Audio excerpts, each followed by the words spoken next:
Well, good evening, ladies and gentlemen, wherever you are watching us from. We'd like to say thank you so much for joining us here on the Liberia Radio and Television Network.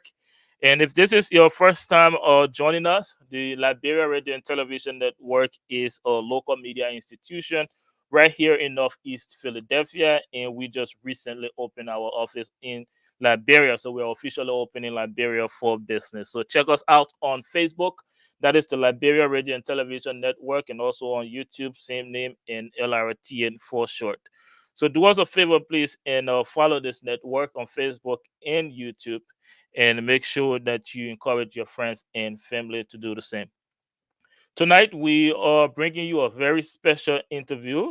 We, first of all, would like to say thank you for being here. The reason we're here tonight is to bring you an exclusive interview. If you follow us, you know we bring you at this time every Thursday the hard zone, but today we are bringing you an extension of the hard zone. That is a special interview with a presidential candidate of the U.S. in Dr. Rollan Roberts. So we will bring you that special interview, and we will be interviewing him on his bid to be the president of the United States in the elections next year, and also on his position on the recent sanctionings of high-ranking government officials in Liberia. But before we do that, we have a very esteemed individual in our Liberian community that we will need to have or say a few words first. And then shortly after, we will bring you the interview with Dr. Robert. So at this time, again, let me encourage all of you to please follow the Liberia Radio and Television Network on Facebook, or LRTN for short, and make sure you encourage your friends and families to join us, because right after this brief conversation with Mistress Wilson, we will bring you Dr. Roland Roberts, who will be contesting the presidential seat, or the Republican nomination for the presidential seats in elections come 2024. So make sure you don't want to miss that. So make sure you're staying with us and you're encouraging your friends and family to also to join us, and also make sure you share the program on your Facebook page. But before we get to that, let me welcome Mistress Marie Scout Wilson. Mistress Wilson, first of all, welcome to the Liberia Radio and Television Network. Thank you, Derek. I'm grateful to be here. Thank you for having me.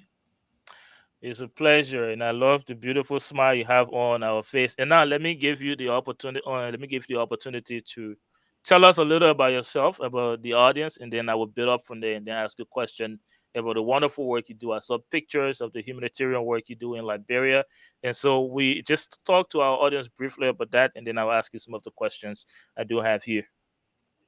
Okay, thank you again, Derek. I'm glad to be here.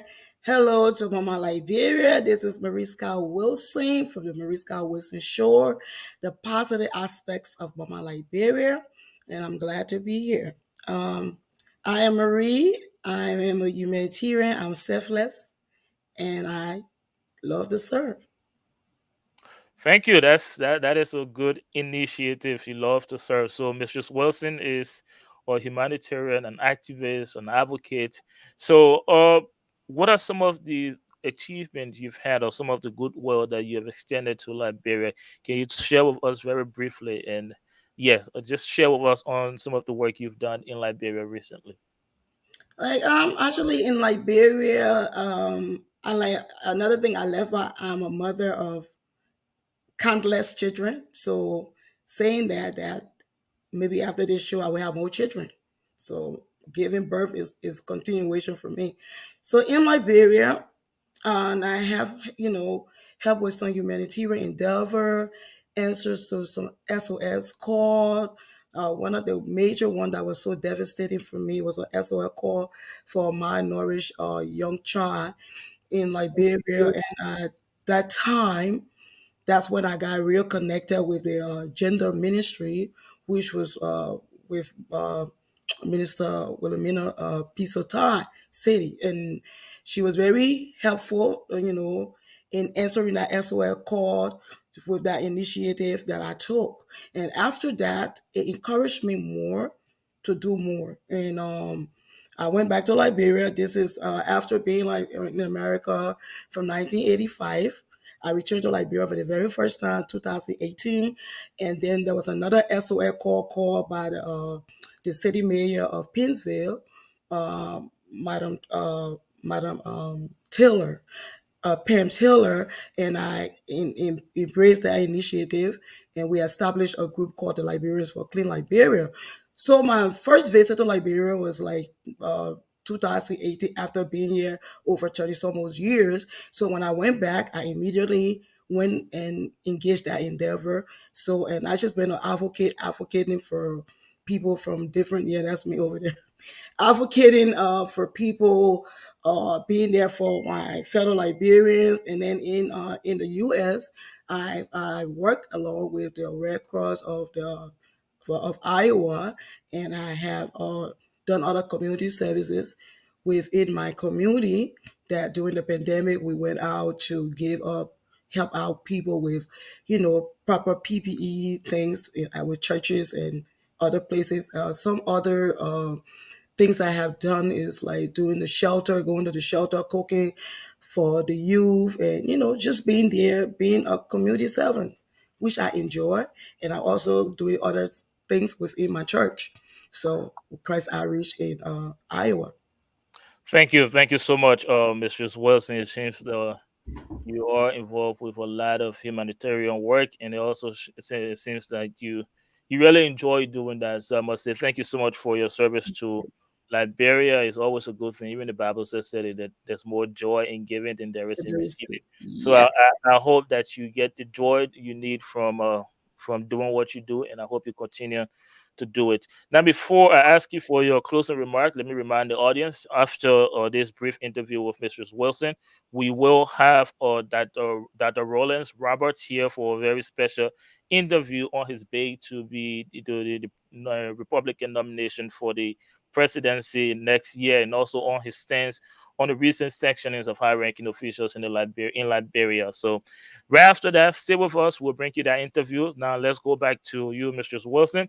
Just give us your final word. Give us your final words on this brief interview, and what do you want to raise awareness to as far as humanitarian work is involved in Liberia? So your final words, and just touch briefly on that.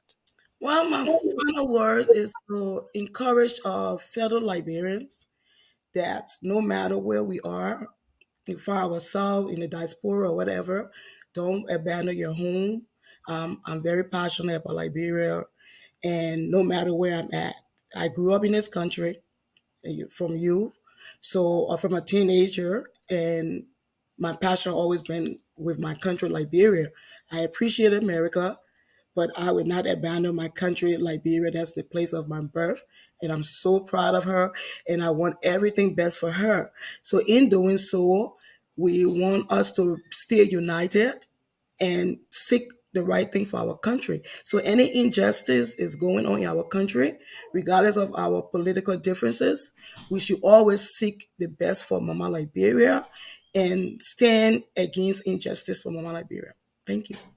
Thank you very much, Mrs. Wilson. And again, I wish you well, and I hope that God bless your heart in all of your endeavors in Liberia and around the world. Again, guys, if you're watching us, this is it for this interview with Mrs. Wilson, and we will bring you very shortly a special interview with an American businessman, government advisor, and the 2024 Republican candidate for the president of the United States in Dr. Rollan Roberts II. So stay with us. We'll take a very brief break. When we come back, we'll bring you our panelists for this interview, and also we'll bring you our special guest for the night, Dr. Rollins Robert. But let's take a very brief break for now. Again, thank you so much, Mistress Wilson. You're welcome.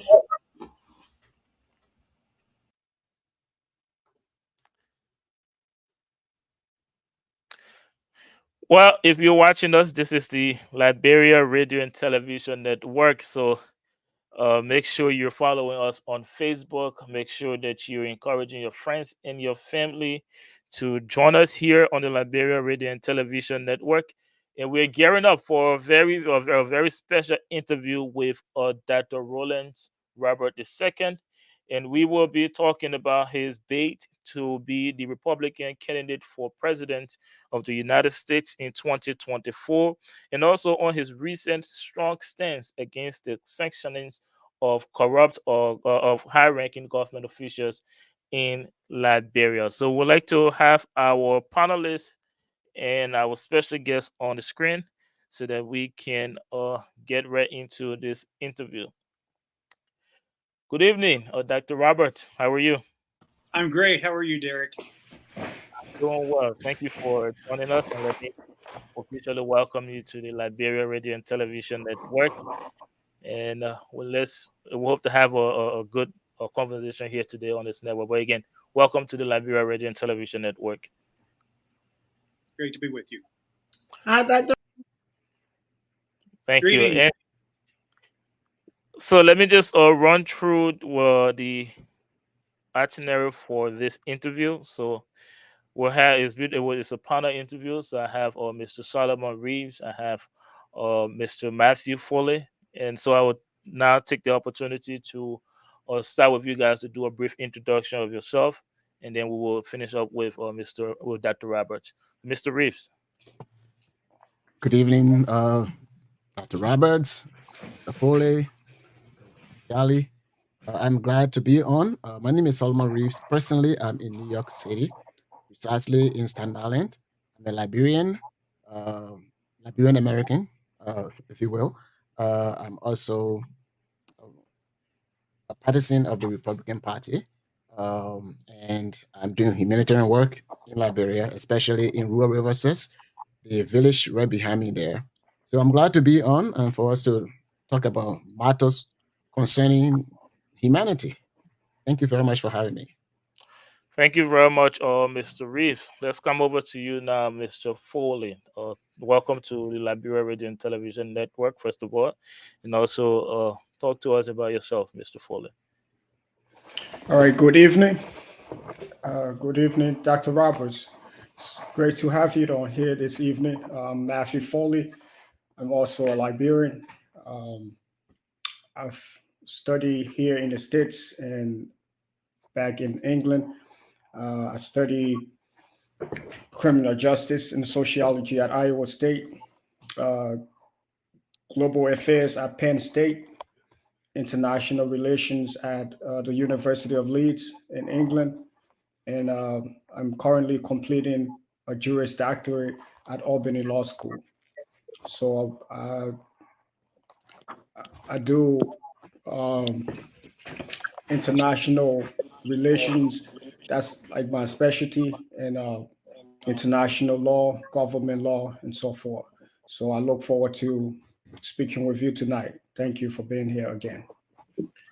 Thank you very much, Mr. Foley. And now let's join Wendell Nemini from the Freedom FM. And by way of announcement, this interview will be live streamed by Freedom FM in Liberia and also on their Facebook page. But let's go over to Wendell. Wendell, welcome to the Liberia Radio and Television Network, and just give us a brief introduction of yourself. Are you with us?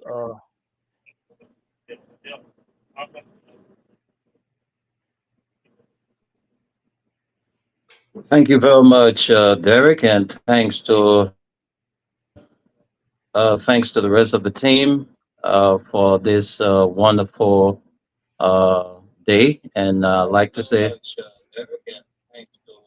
well, I'm like you said, I'm Wendell Nimne, and I'm joining you guys. Derek, I don't know, I'm hearing myself. Yes, I'm hearing echo Oh no, too. Derek. So are you are you joining us with two devices or is just one? Because I'm hearing echo. I'm hearing myself. But anyway, let me just continue.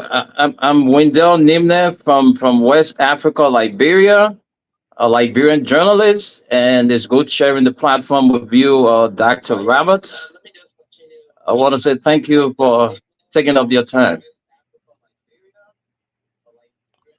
Thank you so much, Wendell and Nimland. So let's come down to you, Dr. Roberts. Again, it's a pleasure to have you here on the Liberia Radio and Television Network. So I'll just give you the opportunity now to introduce yourself to our audience. I mean, I have your website pulled up here about you, and you have an extensive profile. But I would like to give you the opportunity now to introduce yourself to our audience. Well, I appreciate that. It's great to be with you tonight, Derek, and all of the panelists. It's great to hear your backgrounds and your heart for Liberia.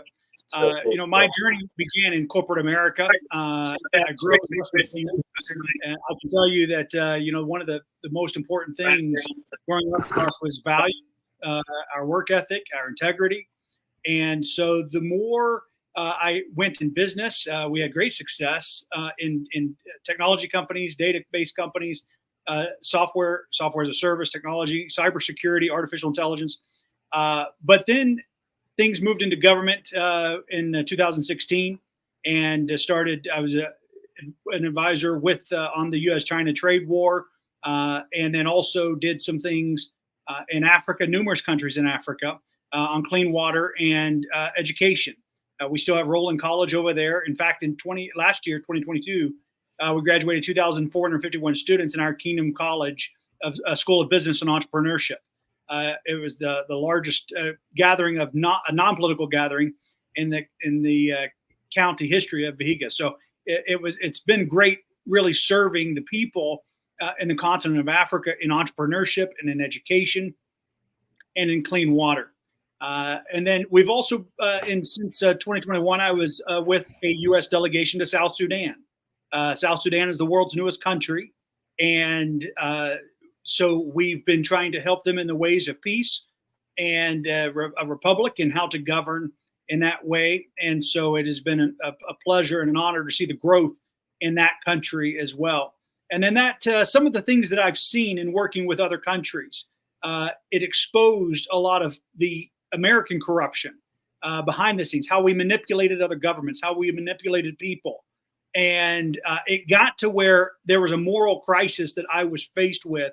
I either could no longer in good faith represent the United States of America in that capacity, or I needed to do something about it. And that's one of the things God used to move me along towards speaking to me and calling me to run for president of the United States, which we announced January 20th of this year. Thank you, and thank you for ending with that, because I was going to get right into that after. Just recently, you announced your intent to run for the 2024 Republican candidate for the president of the United States. Before I ask you, let me just remind my panelists that this is a panel discussion, so I will be coming to you guys for comments or questions to our special guest here. So, Dr. Roberts, what inspired? I know you said this very briefly though, but what inspired you at this time now to run for the Republican candidate for the elections in 2024? What is your inspiration? The inspiration, short and simple, is that God called me to do it. I knew that this is what he wanted me to do with my life at this time in human history. There's no other reason to do it. In fact, I used to say that you had to be crazy or corrupt to run for president, one of the two. But I have since learned that there's a third C, and that is if you're called. So I do believe that I was called. I know that I'm doing what I was supposed to do, to stand and be the light and to show the world there is a better way. There's a different way. We don't have to have the animosity. We can have different ideas and we can debate those ideas, but that's not where politics is in the world today. And so I wanted to bring honor and decency back to humanity again in that sense. Thank you very much. Now let me come to you, Mr. Reeves. If you have any question or comment, now will be your time. Thank you very much. My question to you,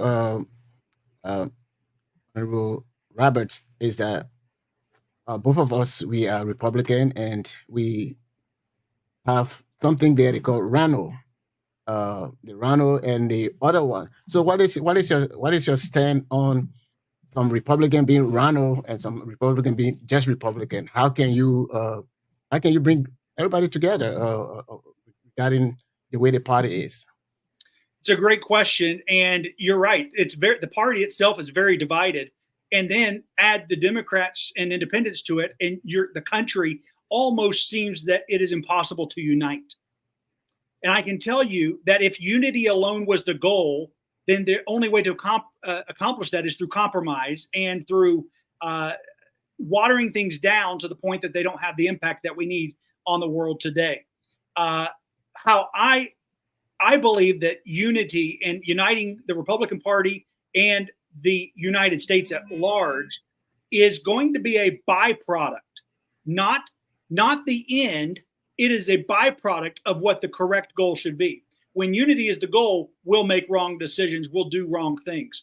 But when we make the standard to do right by each other, to do right by American citizens, and then to do right by all people and nations on earth, then that is something that we can all unite behind, even though we'll have different opinions or different ideas on what the future of education can look like, and the future of energy can look like, and the future of economy, and what do the jobs of the future look, and what kind of vehicles, or if any, will we be driving in the future. We're able to really expand our thought when we are unified. But until we are of a single mind in that sense, again, where we at least have that common decency one to another, I'm telling you, progress will not be made. Thank you very much, Dr. Robert. Mr. Foley, would you like to go at this time? Oh, sure. Dr. Roberts, again, thank you for being here tonight. You spoke of your interactions across Africa, your work across the continent, and you also spoke of U.S.-China relations.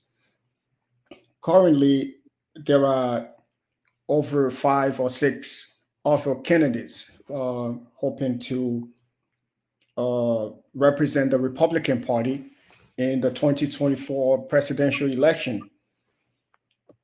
Given your work in Africa and your understanding of U.S.-China relations, American foreign policy plays a huge role on global affairs. How do you think you can impact U.S.-China relations while also positively impacting U.S. relations across Africa? Because we've seen that usually U.S. candidates or presidential candidates come in and make promises to the continent of Africa, but when they are elected, we usually see Africa taking the backseat in global affairs, even though Africa is essential when it comes to international politics. So how do you think you can impact U.S. relation with Africa as a continent while also working on U.S.-China relations? Well, I appreciate the question. There are several other candidates running. Most of them don't even know anything about Africa or have not been a part of Africa. That was where my heart and soul was. I actually thought that was going to be my work for the rest of my life, is just in Africa. The work that we've done in Kenya, and we've been in Rwanda and Ghana and Malawi and Zambia, just different countries that we've really invested in. And I just thought that was going to be the rest of my life. And so we gave ourselves, because I believed also in the African people. I believe that the continent is the last greatest economic frontier in the world.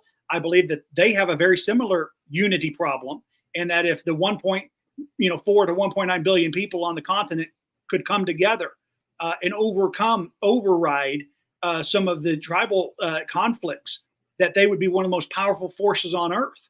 And so I wanted to see that. And so we invested in youth, we invested in education, in literacy and so forth, in clean water, just so that they'd have good health, so they could learn. And so that's where we thought, and my wife and I even thought we would be serving for the rest of our lives. So there's a big difference between, it's something for a campaign and something where we have spent nearly every last dime we had helping people in Africa, literally thinking we were going to have another home in different parts of Africa and so forth, just because we were there so much. But here's what I can tell you when it comes to the governments of the world. The next president of the United States must be proficient in artificial intelligence and must be proficient in foreign affairs and international diplomacy. The next presidency is going to be defined by international relations. We have wars everywhere we look. The boundaries of countries are being redrawn every single day before our eyes. The amount of problems, the amount of wars simultaneously being fought, information wars, biological wars, cyber wars, physical wars, water wars, spiritual wars. You have to have a president that can fire on all of those cylinders. When you look at every single one of the other presidential candidates, they might be great at domestic policy. They might be great at one aspect of this. What none of them even come close to, they don't even have 20% of the qualifications the next president of the United States is going to need to have to keep the United States citizens safe and secure and prosperous, much less the rest of the world. I'm tired of United States abusing the power and the position that we have around the world. And so I will do right. Let me say this about China relations, U.S.-China relations.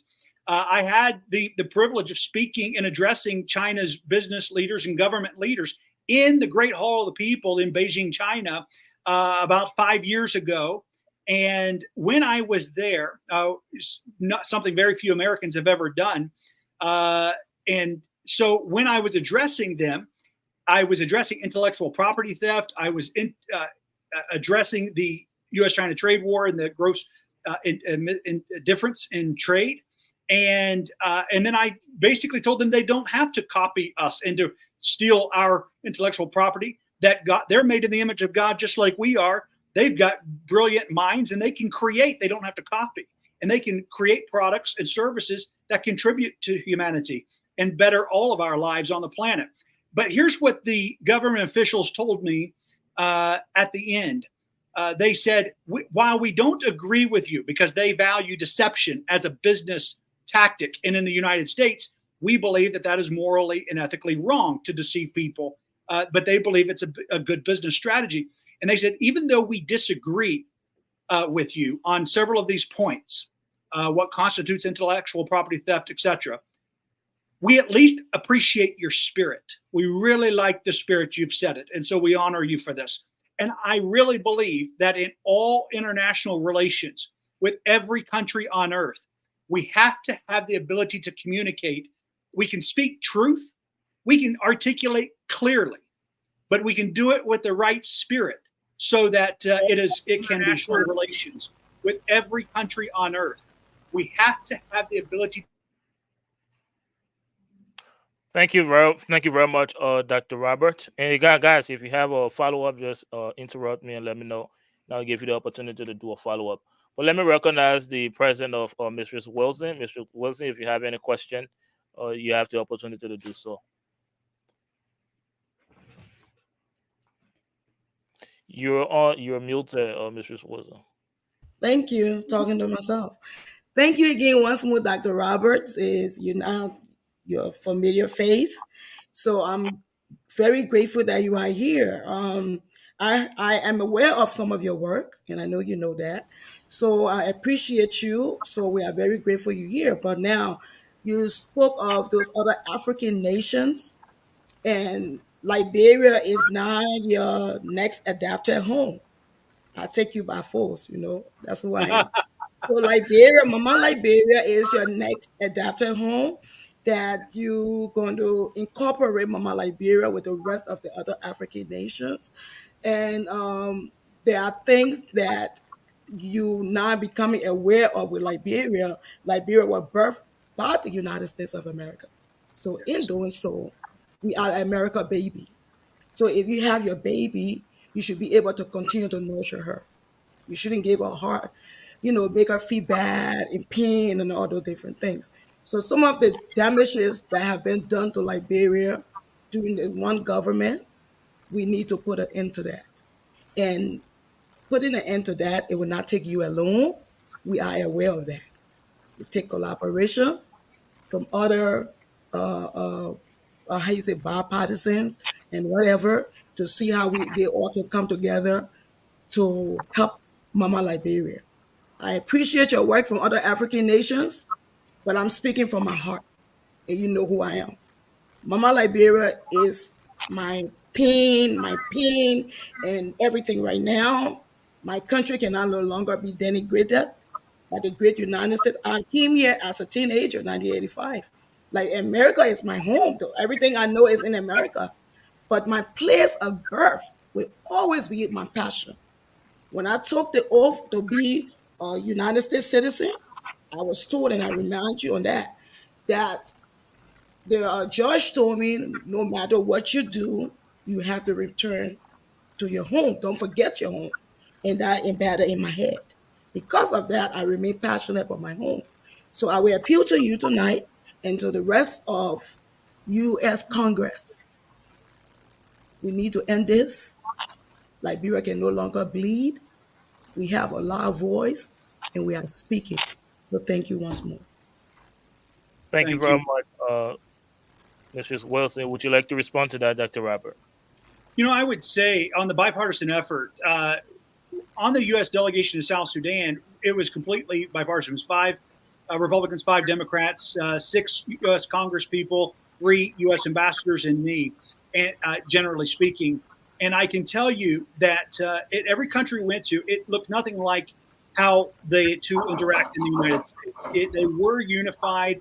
The problem was that we would talk about and sit around in the evening talking about what needs to be done in these different countries.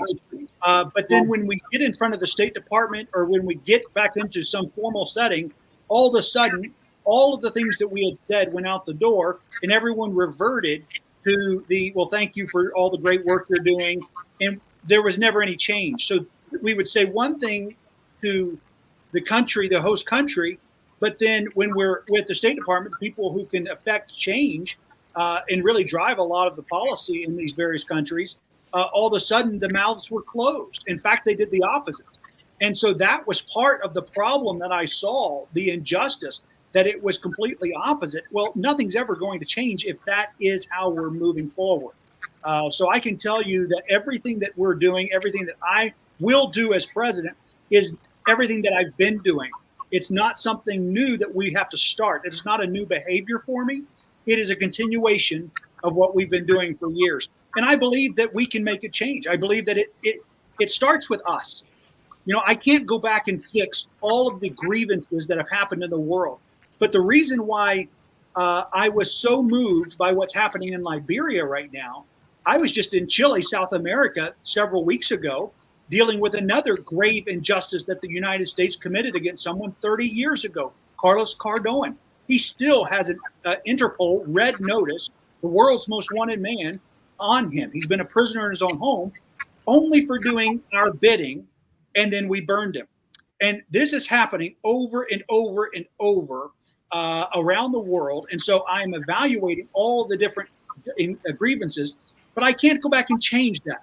What I can do as president and as a human is to state that America needs God, first of all, and that an America without God will fail.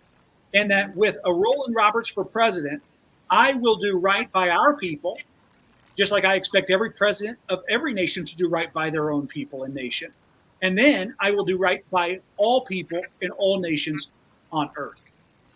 Thank you very much, Dr. Robert. Before we move on to the next subject, or actually before we take a break, you took a very strong position on the recent sanctionings of high-ranking officials in the Liberia government, for example, Finance Minister Samuel Twell. Before we have that discussion, I would like for us to take a brief break. When we come back, we will get right into that discussion. Again, guys, if you're watching us on Facebook, this is the Liberia Radio and Television Network. Make sure you're following us, and also make sure you're sharing this program so that your friends and family will be able to benefit with this special interview with Dr. Rollan Roberts. Again, let's take a very brief break.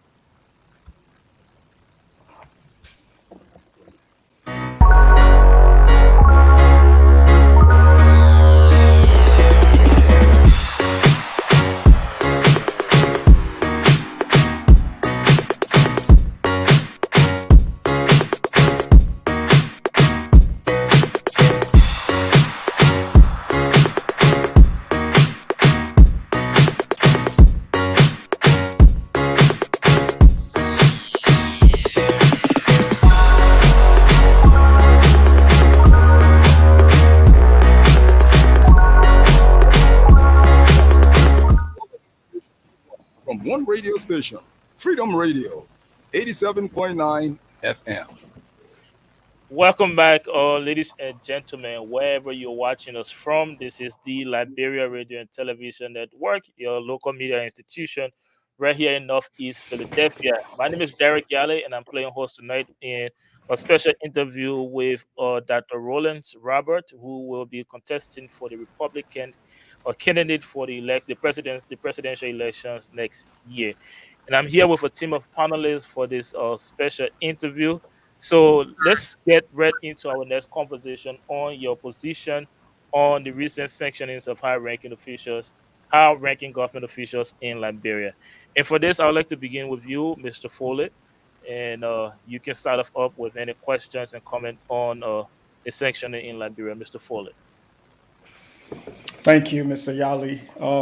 Dr. Roberts, so the Global Magnitsky Act, under which in the past, said year and a half or two, 7 prominent Liberian government officials have been sanctioned.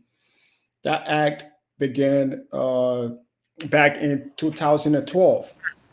Into the history, we saw that in 2008, this Russian tax lawyer and an auditor called Sergei Magnitsky, he was arrested, and a year later, he died in prison in Russia. And so the United States Congress passed this act in 2012 to target Russian officials or individuals within Russia that were responsible for Mr. Magnitsky's death. And in 2016, Congress globalized the act to give the US president the authority to target individuals across the globe who are involved with gross human rights violations and corruption. So since 2016, in 2017, President Trump enacted Executive Order 13818 to be able to target those individuals. And that executive order, ever since its passage in December 2017, we've seen that over 600 individuals and entities have been sanctioned by the United States government under the Global Magnitsky Act, including those 7 prominent Liberians. The question here is, firstly, what is your position on sanctioning under the Global Magnitsky Act? And secondly, what do you think can be done to make this act more effective? Because doing the research on this act, what I see is that the individuals that are sanctioned under this act, their US-based assets are seized. They are banned from coming to the United States. That is, their visas are revoked if they have US visas. And to some extent or at some point, they are banned from transacting with US-based companies. What is usually not done, however, is most times some of these businesses or individuals, they still have large assets back home. And so they are still able to either transact freely or even live good lives. We've seen that in Liberia, 3 government officials were sanctioned back in 2022. Those individuals, just in the recent elections, 2 of them were elected to the Liberian Senate, which meant that even though their US-based assets were seized, even though their US visas were revoked, they still have sufficient wealth to partake in the legislative election in Liberia. So how do you think the act can be made more effective? So, a lot of U.S. laws, especially when it comes to sanctions and foreign relations, are intentionally broad and intentionally vague. And they do that so that they can use it as a hammer, a flexible hammer, in any situation that they need. What I have been seeing over these past number of years is that a lot of times a law such as that starts with good intentions, but like you said, they then see the power of it, and they broaden those powers or make them permanent, and then they get abused. Okay, so a lot of the things start off right, and this I believe did start off right, but I'm seeing it misapplied. And case in point is with Liberia.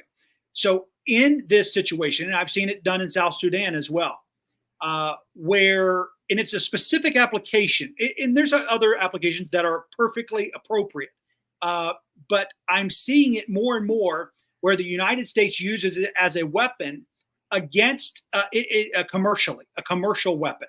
So when a U.S. company is not awarded a contract that they believe they should be awarded, then government is stepping in and using their authority and hammer to force sitting governments or officials are applying pressure to make them do that. But here's the thing. What happened in Liberia with this situation, with Finance Minister Tuia going with one company and favoring them, giving them the longer term, and versus over the American company, that happens every day in the United States where they're favoring one company over another. So the only issue from a U.S. standpoint, I'm not getting into Liberian politics at all, whether which side people are on.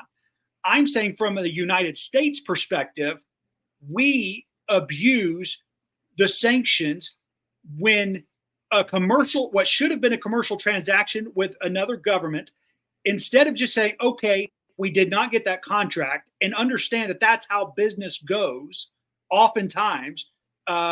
Instead, we wanted to pout about it, use our weight, and say, because Liberia is a poorer country than the United States, and then to apply these sanctions unfairly on them. And here's the thing. I know some people are saying, well, they're corrupt and it's corrupt either way. That's not what I'm here to debate. What I'm saying is this act of U.S. sanctions on them for this circumstance was wrongly applied. I believe unjust. And that's what I want to do as President of the United States, is to make sure that I do right by people and nations of earth. I believe it's a national security issue. I also believe it's an economic issue. I believe it's best for our companies, and I think it's best for African nations.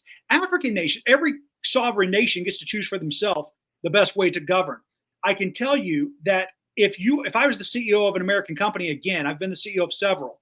If I became a CEO again of a U.S. company and they wanted to go invest in certain parts of Africa, I can tell you that based on the politics, or based on the instability of certain regions, I would not go invest there. I remember when one government wanted to give me land and they wanted to give me a building for Rollan College and to transform Africa and help us. But I declined because I don't want anything given to us by the government.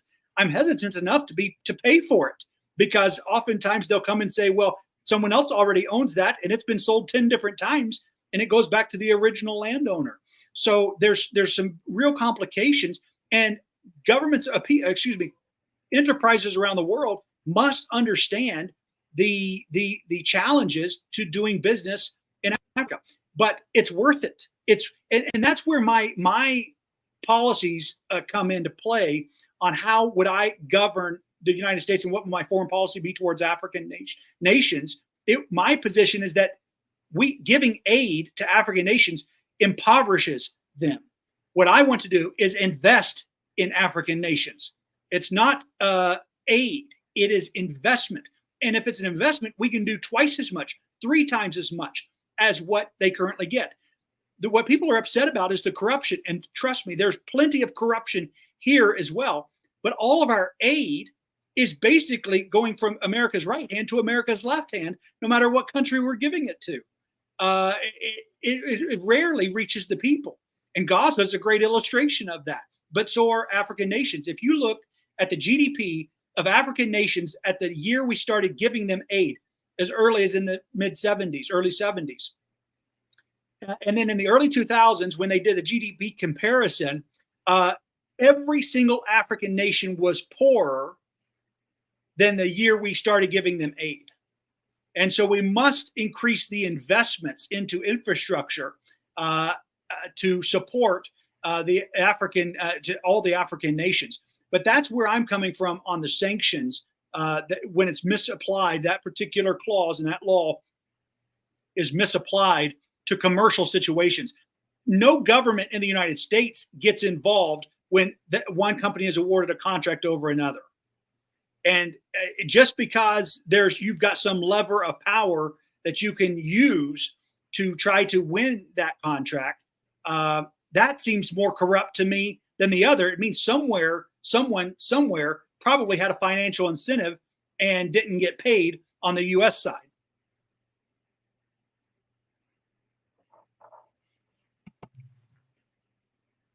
I think I'm on. Thank you very much, Dr. Robert. Now let me recognize the presence of Councilor Freeman, and then I will take a question for comment from you, Councilor Freeman, and then after we'll move on to Mr. Nimlin. Councilor Freeman, welcome to the show. Thank you.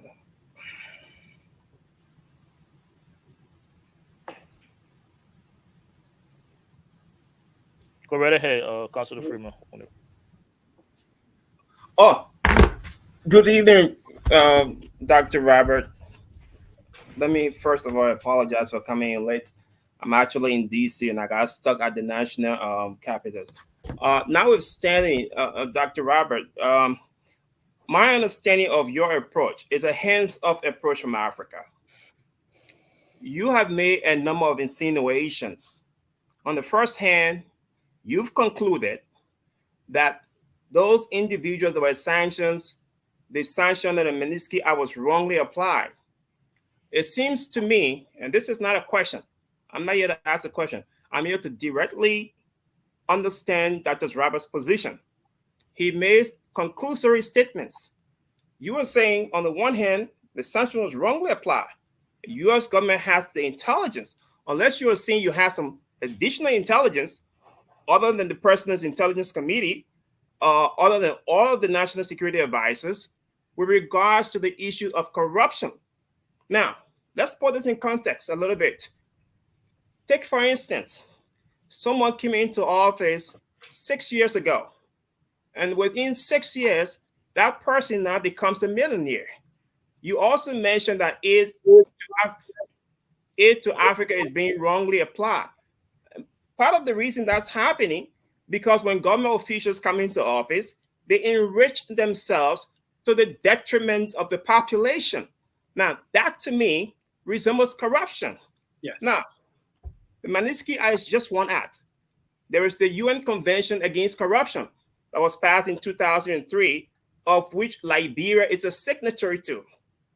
There is a new law that Congress just passed on October 14th, FEPA, the Federal Extortion Prevention Act. That act is a sister act to the Federal Corrupt Practices Act.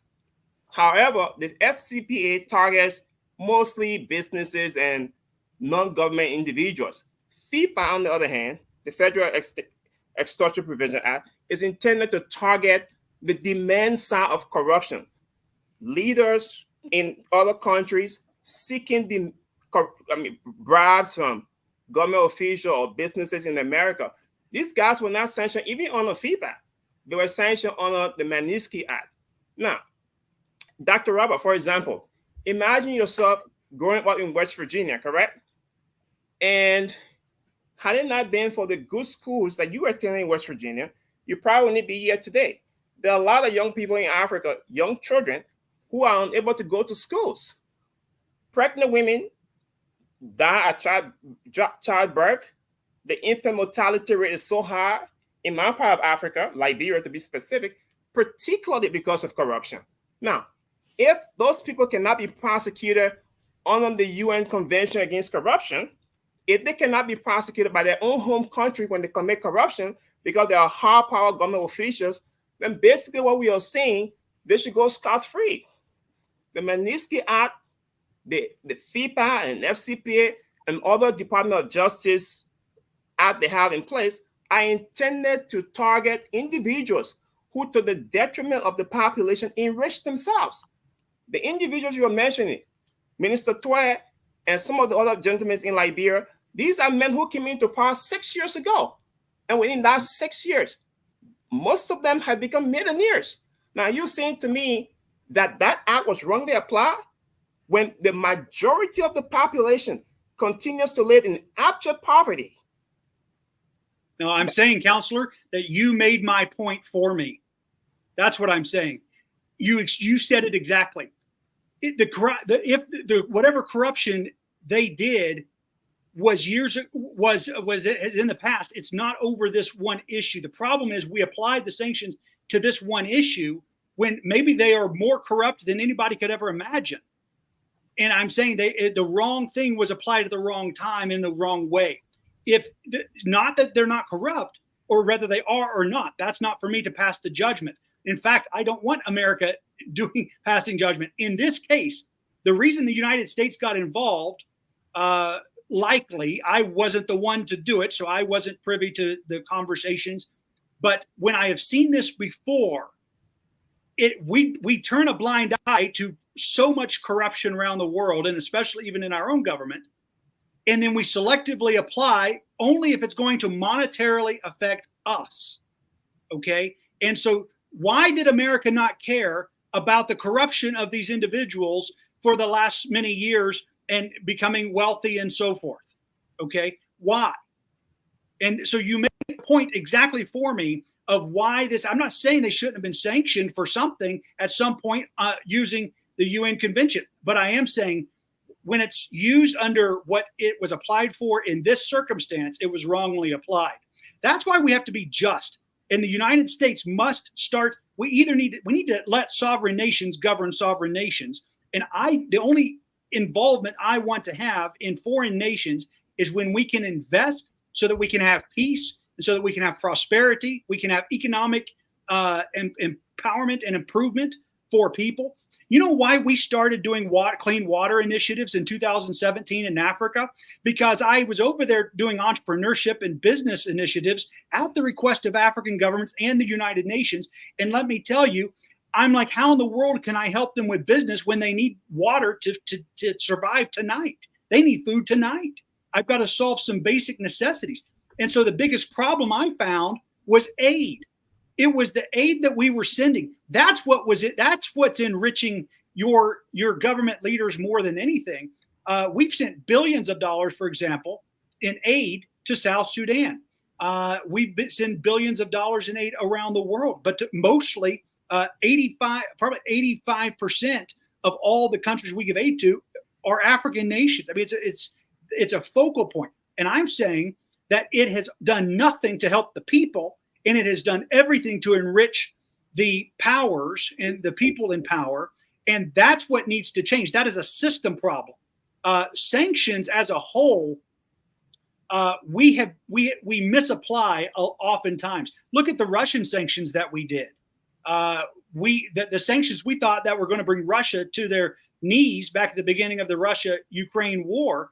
And Russia is a stronger economy today. So what I'm saying is you've made the point beautifully for me. Thank you. Thank you very much, Dr. Robert. Now let's hear from you, Mr. Nimlin, and then we'll take a question or comment from Mr.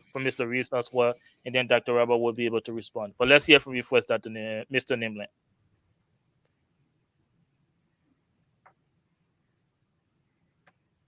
Mr. Nimlin, I think you're on mute. Hold on. Go ahead.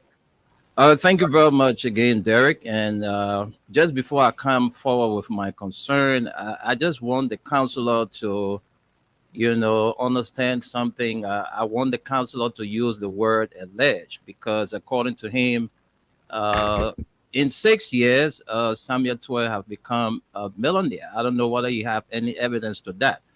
But to my concern, to the American businessman, politician, and the pastor,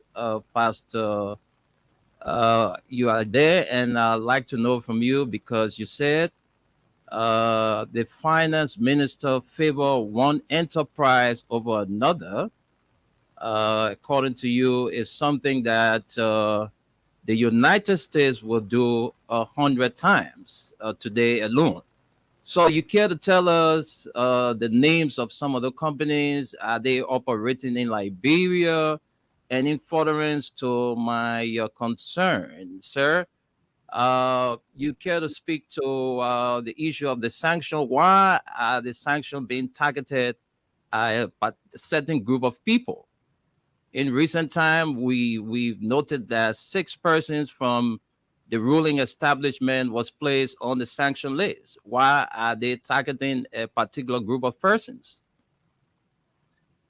Great questions.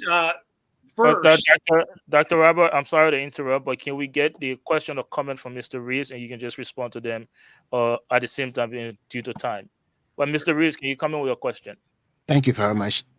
Well, you mentioned about corruption, and that corruption is actually here in the United States is systemic. For example, things that they call corruption in Liberia. One of the things that most of the clients that I have from immigration setting here in the United States, people who can hardly afford, especially Africans or other immigrants, that can hardly afford to pay for the green card or any document.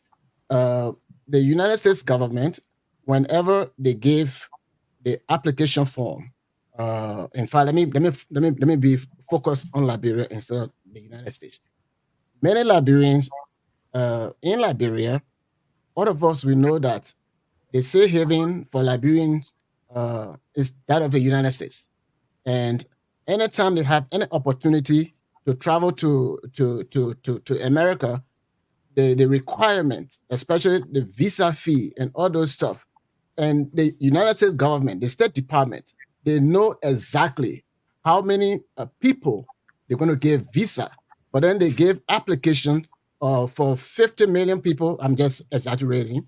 Give a lot of applications out there, and when the people pay for the visa or the DS 260 or whatever application, after they pay for it, they have a specific number that they want to bring in the United States, but they take the money from the people, and when they don't give them the visa, they don't give back the money. I mean that is also, I consider it to be corruption. You are taking somebody's money and you are not giving them the services that they need.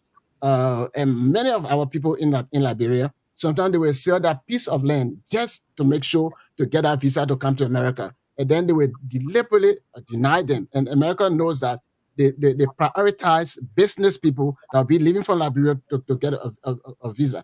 What will you do differently to erase this kind of corruption that is going on in the State Department, especially when people pay their money for visa and they deny them the visa, they don't give back the money, and they don't tell them that we only have 50 visa to give this year, but then the people take thousands of applications, and then they take the 1,000 plus, even if it is 150, you multiply 150 times 1,000, they take that money and they don't refund it, and that is corruption.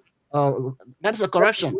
And I want to know how you, if you are to become president, how are you going to do some of those stuff? Liberia is a stepchild to America, as we believe. That's But a brilliant question. the way in which they treat Liberians as an ally is very, very wrong. If you go to Kenya, the way in which they treat the Kenyans when you come to getting visa, they don't treat Liberia that is an ally or the country that came from the United States. So how will you be able to deal with the kind of situation? The American government taking tons of money from poor people, and they don't give back their money, and then they deny them the visa. That's what I want to ask you. Thank you, Mr. brilliant Reed. question. So let me answer both questions. First of all, he asked for some examples where we do it 100 times a day, and I just can say a couple of examples in the United States. And I'm not saying that we do it to Liberia. It's Liberian enterprises. I'm just saying it happens in the United States alone. So, for example, Microsoft and Apple with the government always had different issues because Microsoft, 99% of all government computers were running Microsoft and Windows, and no one else had even a chance. And so it was a monopoly for decades. And then also the most recent one, and this is within the last 5 years or so, was between Elon Musk and SpaceX and Jeff Bezos and Blue Origin. But I've got to tell you, I mean, anybody that would look at those two companies objectively, one has made numerous space explorations, and the other one hasn't even been really successful a single time near to the degree of launches. And so, from my perspective, it makes perfect sense why SpaceX got the NASA contracts and so forth. But they were favored, but they were favored for good reason. And Jeff Bezos, one of the world's richest men as well, owns the space company and believed that they were wrongly denied based on the contract. And so that sparked a lot of problems. So I'm saying the very issue that is between the United States and this particular company, we did not like how that business arrangement happened. I'm saying happens here all the time. What I don't like to see is America going to a country where there is great poverty and meddling. And in this case, what I believe for financial gain for someone on the U.S. side. I'm not saying whether the other officials are corrupt or not corrupt. I'm not there. I haven't seen everything they do. I'm not God. I don't know. I can tell you what we sanctioned them for in here. And by the way, if they are, I would trust the Liberian people and the Liberian government and the agencies, anti-corruption agencies in the world, to really be able to address that. I don't believe our job is to go around and police every little thing everywhere around the world, especially in commerce, because we have so many problems around. We need to get our own house clean first. So, and then to answer Mr. Reeves' question on immigration. Derek, I'm sorry, Honorable, you did not answer my second concern. Mr. Nimlin, can we allow the guests to be done? And then after we have a follow-up, I will give you the opportunity. But go ahead. No problem, Derek. Thank you. I'm sorry for interrupting. Go ahead. So for Mr. Reeves' question on immigration, that is wrong. That we're basically playing a lottery system with visas. And I can tell you, I was greatly disturbed even 2 years ago. I was hosting delegations from Africa and different governors and different ministers, different cabinet positions. And we had sitting governors that could not even get a U.S. visa. Their visa interview was scheduled for 2 years from now in 2025, May of 2025 and April of 2025. These are sitting governors coming to meet with governors and congresspeople and whoever else in the United States to be better leaders for their homeland. And we could not even give them a visa. Yet at the same time, we have a very porous southern border where everybody imaginable is pouring through. So the whole problem of immigration in the United States is completely upside down and backwards.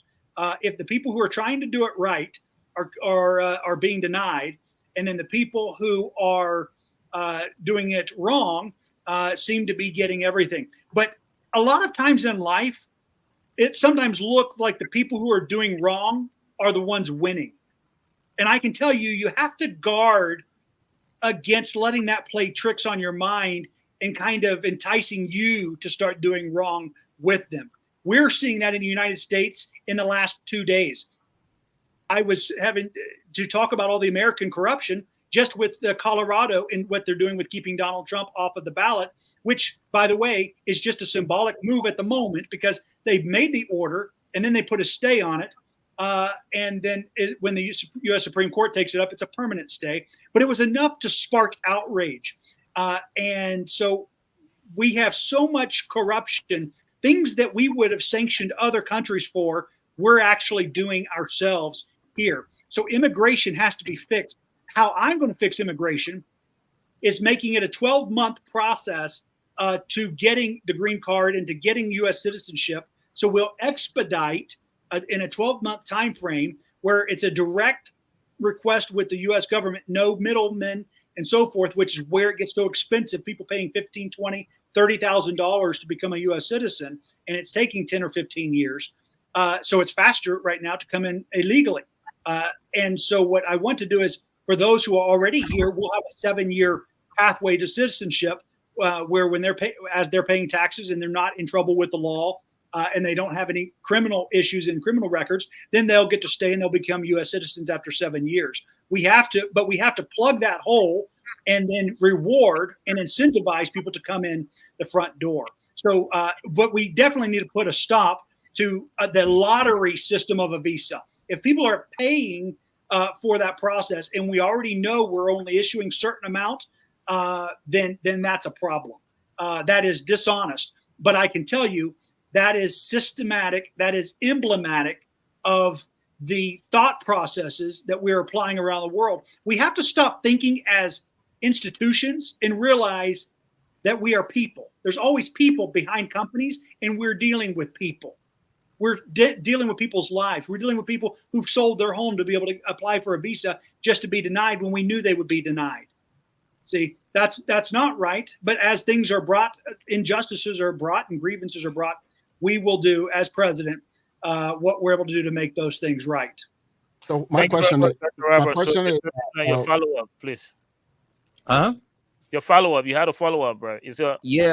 My follow-up question has to do with I wanted to know from the honorable, why are these sanctions targeted at a particular group? Because we've noticed in recent time 6 persons from the CDC were being placed on the sanction list. Why are they, targeting just one group of people?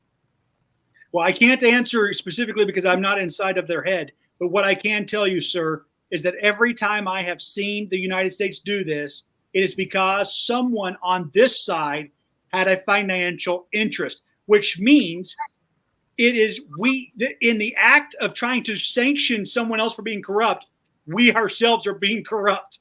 We are manipulating the situation, and when they can't be manipulated, then we get upset and sanction them when we're the ones in the act of corruption. Does that make sense?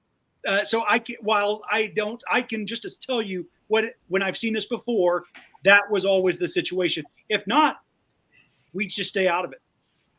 Thank you. Thank you. Thank you. I'll come to you, Mr. Foley. Dr. Roberts, I was told that we only have an hour with you, so I need to come in too, please. I will do 2 more questions, and then we will take a break, and then afterward, I will give you the opportunity to give us a closing remark. Let me hear from you. And Derek, the question I asked Dr. Roberts, it was not clarified. So you do need to do a follow-up? Yes. All right, then can you do that very briefly? Okay, I'm talking about the corruption in the American government, especially when it comes to immigration. They take the money from the people, they deny them the visa, and they don't refund the money. So you, as the president of the United States, how are you going to address those situations here in the United States and also in Africa, meaning in Liberia? How will you do that? You take the poor person, their little money, you deny them the visa, you know that you're going to give 150 visa for the whole year, and your agency is taking 500,000 applications and getting the money and denying these people, and then don't give them that money back. And most of those people, they get frustrated, and some of them die from frustration. How is the Roberts government going to fix that kind of problem, especially with Liberia or any other country for that matter? Yes, Mr. Reeves, what I was stating is that I would end the lottery system. That's a lottery. I don't want people to have to gamble when they are applying for a visa to the United States. So if we have certain amount of visas that we're going to award, we obviously need to cut off the applications when we hit that number. And then as people don't qualify, or if they don't pass background checks or what have you, then we are able to refund the money and open up a slot for other people to apply. But I don't believe that people need to gamble and play a lottery in order to come to the United States. Thank you, Dr. Roberts. Mr. Foley, your question, and after we'll come to you, Mrs. Wilson. Thank you very much. Okay, Dr. Rollan, I would just please want you to clarify the issue of foreign policy when it comes to Liberia-American relation, because as majority of my fellow panelists have already said, Liberia has a unique relation with the United States relative to other African nations. So, if elected as president of the United States, how do you think you can? How do you think you will maybe build up that relation to get it back to where it was prior to the Liberian Civil War, or even make Liberia to enjoy its status as this maybe child of the United States? Yes, well, I certainly want to have great relations with the incoming government. But here's, over a year ago, before the thought even entered into my mind to run for president, I was focused on and surprised at the state of education in Liberia. So the short answer is I'm going to do more investment, U.S. investment into Liberia, and less U.S. aid into Liberia.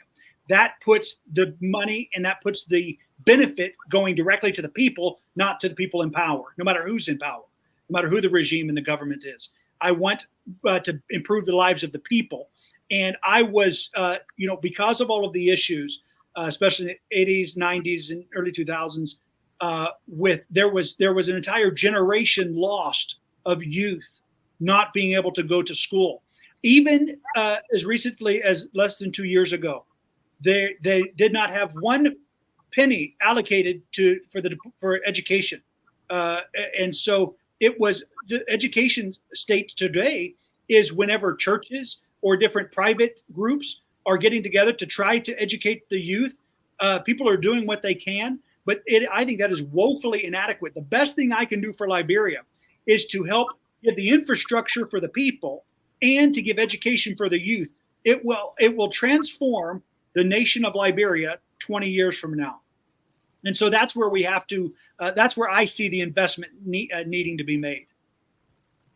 Thank you very much, Mistress Wilson. Let's hear from you.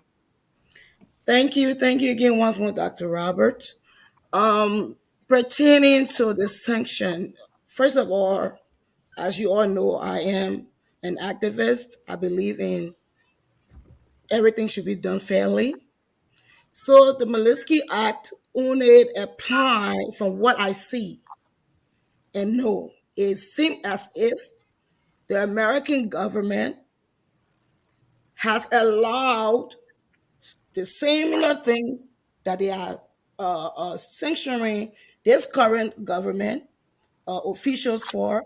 They allow it to go to be swept under the carpet. Doing Ellen, doing previous administrations, they all did things. Now we all know is innocent until proven guilty, right? So even if someone is being accused of something, in Liberia, first of all, we all know that Liberia is a sovereign nation. America got a lot of own things that we need to do. Okay? And interfering, like yourself said, interfering into Liberia affair is because of self-interest. I personally believe prior government was working along with America to do all the dirty deeds, but this administration would not allow America to get away with certain things. So because of that, other people from the opposition side has joined together to do a witch hunt on this administration. If someone is guilty, let them be prosecuted. I have no problem with that. But do be fair. The Malinowski Act did not was not applied then. Why is this? For some reason, America is hunting this government down. 7 government officials being sanctioned. Why? Did she just suddenly wake up one morning and say, "Oh yes, this is what's going on during this time frame in the 6 years"? And within 6 years, we cannot come here and assume and accuse people with no evidence. It's based on evidence. Bring your evidence, bring your facts, then we talk. You can assume You can't make a situation and say because this person did this person, or because I believe from this time frame this person. That's all fabricated story until proven in the court of law. That's the only way. I'm going to give a quick example. You guys will wait. There was a case right now in Liberia with what's the name, Scott. You guys can help me. She was just found guilty. Okay, but this same situation, there was a lot of accusation behind it. Other people was being accused, government officials were being accused of that incident because they did not give the justice system to do their part. But now this individual has been found guilty. These are some of the corrupted behavior we're talking about. When we talk about corruption, let us balance it here.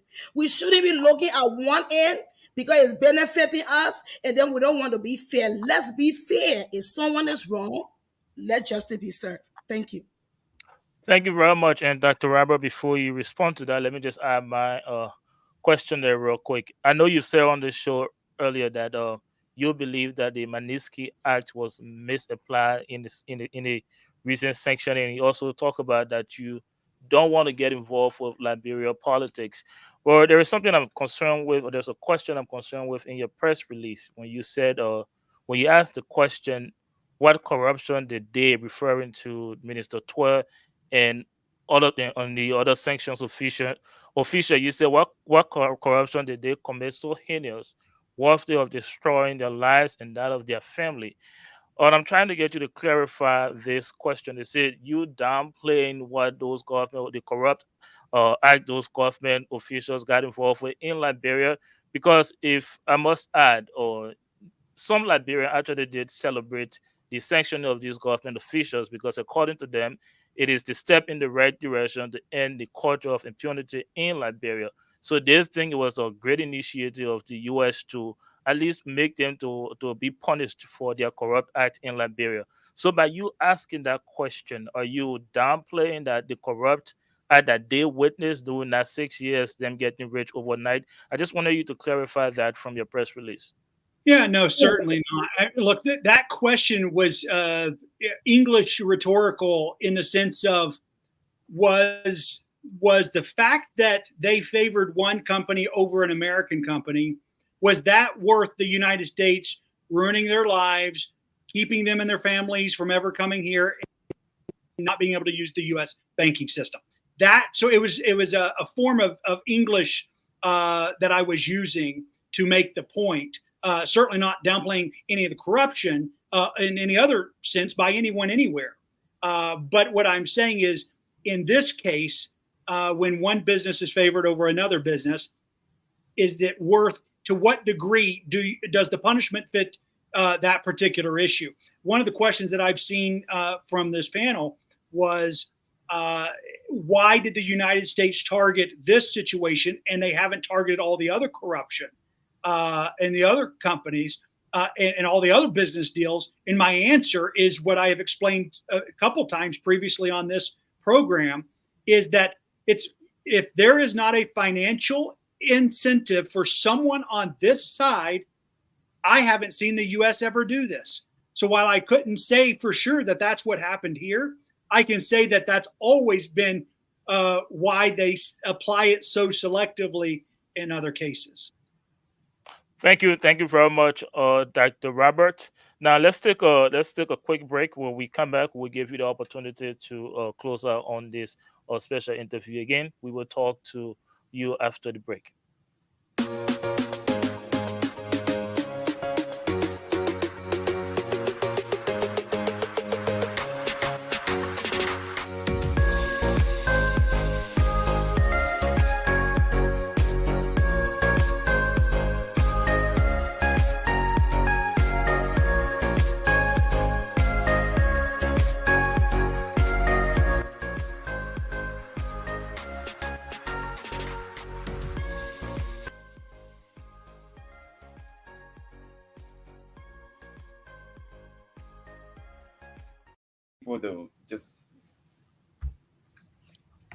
Welcome back, ladies and gentlemen. Wherever you're watching us from, you're here on the Liberia Radio and Television Network. We are bringing you a special interview with Dr.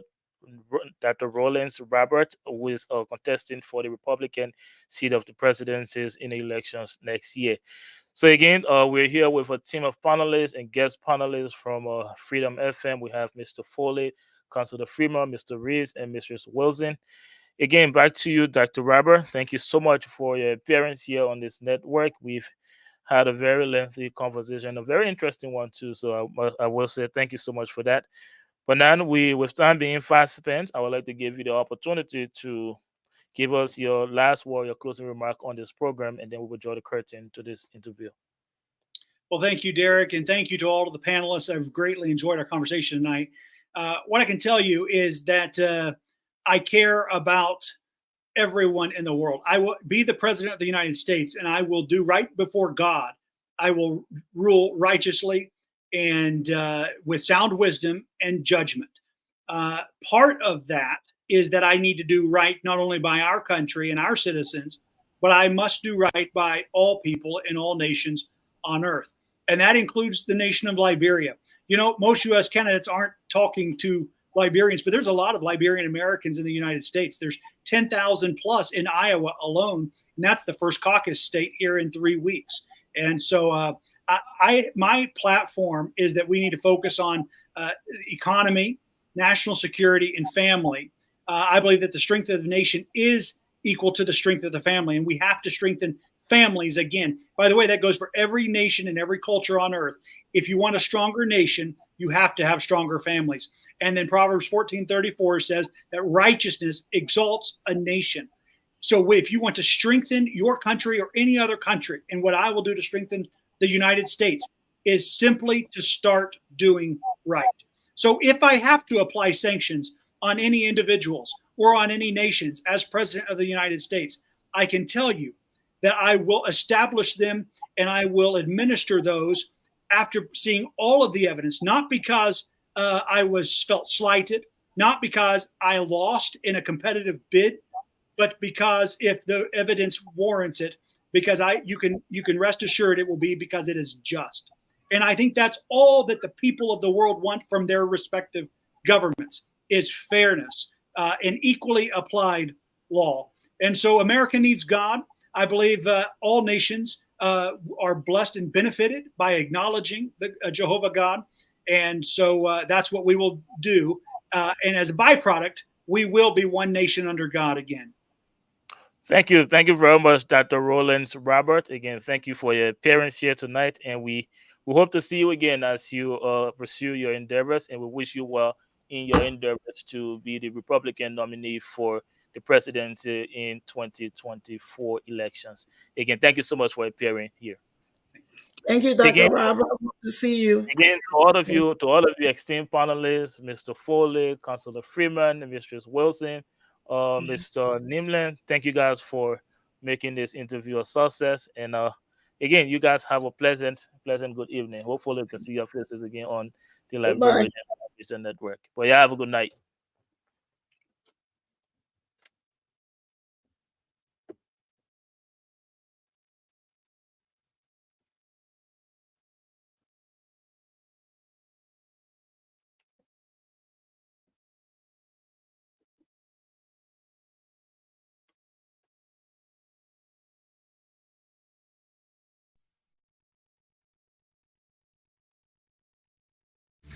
Maintaining your vehicle can be a major investment. That's why here at Brothers Auto Care, we pride ourselves on providing professional and reliable auto care at affordable rates.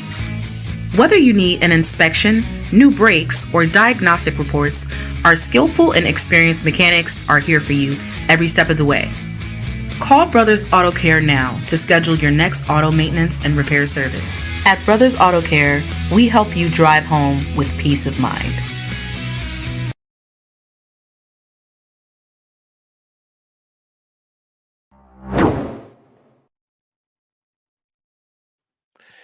Again, guys, if you're watching us, this is the Liberia Radio and Television Network. If you're a follower of us, if you usually be here, this is usually when we will bring you the horizon Well, we just completed season 4 and we are preparing season 5 for you. So stay with us. Continue to follow the Liberia Radio and Television Network. And thank you for being with us for this special interview. So until the next episode for season 5 of the Hazam, make sure you're following the Liberia Radio and Television Network. Make sure you're encouraging your friends and family to do the same. But until then, I'd like to wish you a happy holidays. Let me say that.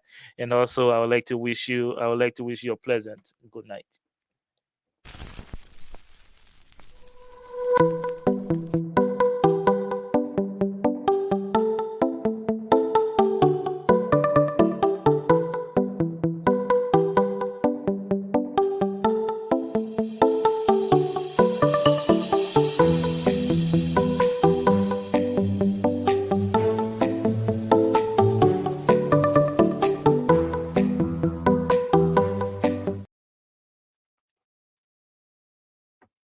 Again, talk about